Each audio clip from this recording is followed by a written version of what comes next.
Hello everyone, this is the Emerald Templar. Today I'll be talking about Guild Wars 2 and its new expansion, Path of Fire. However, I'm not going to be discussing the game the way you might think. Instead, I'm going to be focused on talking about the roleplay community and why I think you should be involved. So, I think a lot of people will roll their eyes at the mention of roleplay.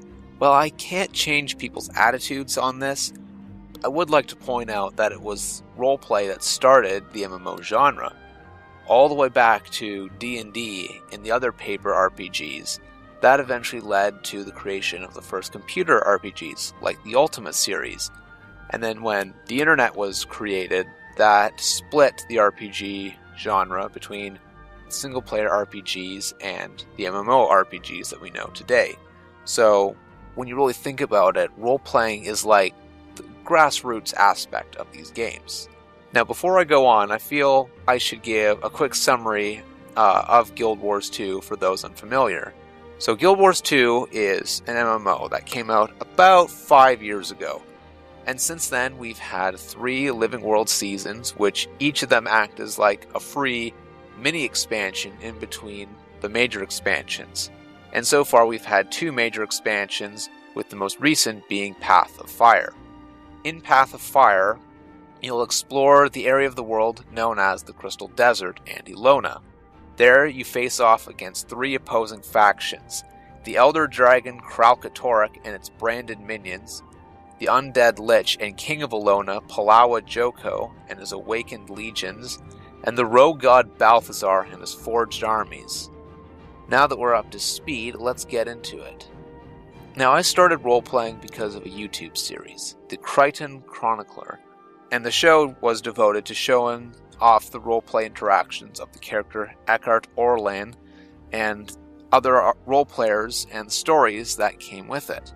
At the same time this was happening, commentary would be playing about the roleplay and tips in general for role-playing. And I was amazed by this, and I got started immediately. I built a backstory, I fleshed out the personality of my character, and to this day I still roleplay with them. Now, I always liked acting and improv comedy, so this became the perfect outlet for that side of me.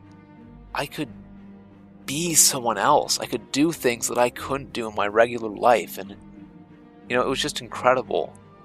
Now, Guild Wars 2, it has a lot of content, and the expansions certainly add to it, but I probably would have dropped off from the game had I not discovered roleplay. I've never had much of an affinity to PvP or world versus world, so when the PvE content became boring, I could always fall back on roleplay and keep me engaged between the content releases. So now we come to the section where I explain why you should be roleplaying. As I mentioned, if you've ever liked being in drama class in school or reading fantasy books, then roleplaying in Guild Wars 2 will probably be an excellent experience. I really believe that roleplaying has improved my social skills, because when you initiate roleplay, that means you have to go up and talk to them. Now, with my social awkwardness, this is kind of difficult for me. I get really anxious and nervous, and I feel from role-playing that I have a much easier time now than I otherwise had. And another reason to role-play would be the stories that you'll experience. Now, most of this usually happens if you're in a role-play guild, where there's a bit more structure to the role-play. There are events and sequences that have been planned out to happen, whereas just being on your own in a regular map, it's going to be a little more looser, more general conversations between people, which isn't bad either. But honestly, some of the stories that I've gone through, they're probably some of the most fun and engaging stories that I've ever experienced in media. And the new expansion only adds to the opportunities. We now have 5 new maps to tell stories in. And some of those, they could be like, you're in a town and an event starts where the forged armies are attacking the town, and you can start your roleplay right there as you're defending the town against the forged armies. And then with the other people there, you discuss, hey, we should we should maybe go to the Forge camp nearby so this town doesn't get raided so often. And you go to the Forge camp with the other people you're role-playing with, and you attack it, and you wipe all the forged enemies out of there, and then you go back to the town and try to, help them rebuild and all that, all the while finding more about your companions, swapping stories, and just having a good time. Or one of your stories could be learning to become your new elite specialization for your classes. So you might be a guardian, and you hear stories of firebrands, which are the elite specialization added in this expansion for guardians. How they're lore keepers that use ancient tomes to summon magical fire from their books, wielding axes, and you go through the desert regions slowly becoming a firebrand. Like, you might find a book discarded in the sand, and you flip through it and you realize, man, there's magical spells in these books, and you start to learn to cast these spells. Like, these are the types of things that you can do now in these new maps. And there are just so many opportunities that this expansion has to tell great stories, and with other people, that honestly you can't get from doing the PvE content or the story in Path of Fire, which I will say is probably one of the best stories Guild Wars 2 has produced thus far. Now, I feel anyone interested in roleplay should probably have some tips to get started. So first, I would suggest you either make a new character from scratch or repurpose an existing one.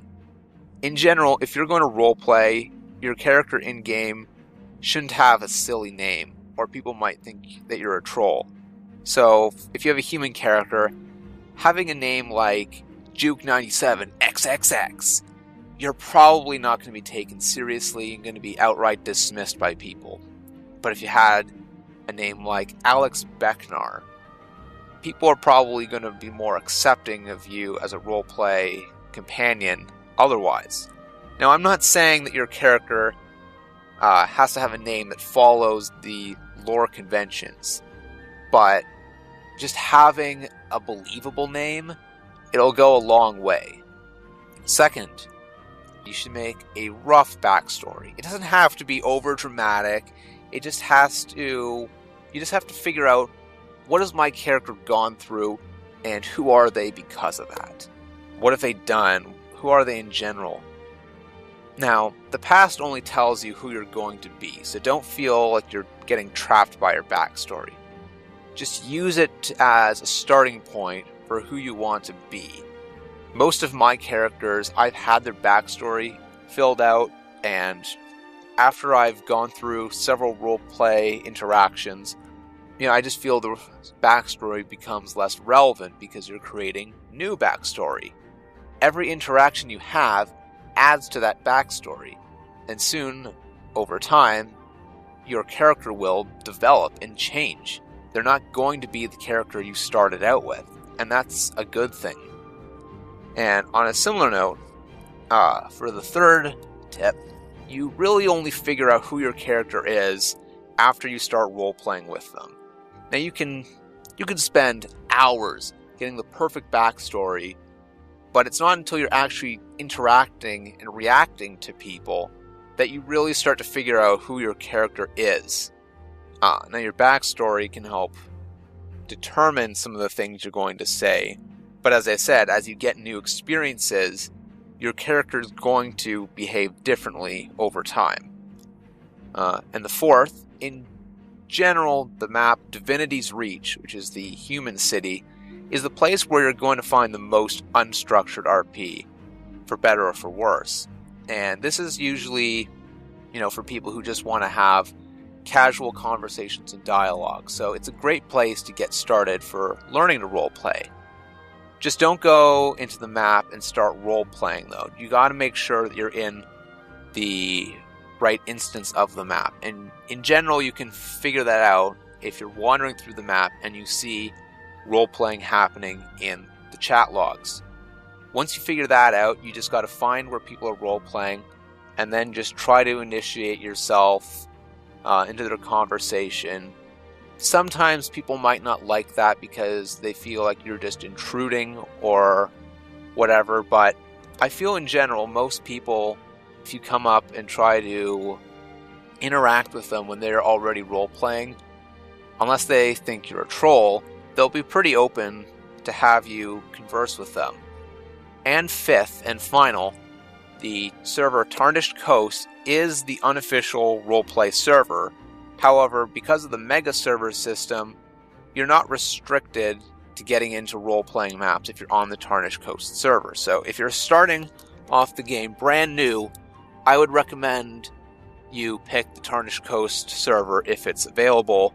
But if you're already playing the game, you probably don't need to spend the gems to get a transfer. So, that's all I have to say today, but I hope that what I've said has gotten you interested enough to try roleplay at least.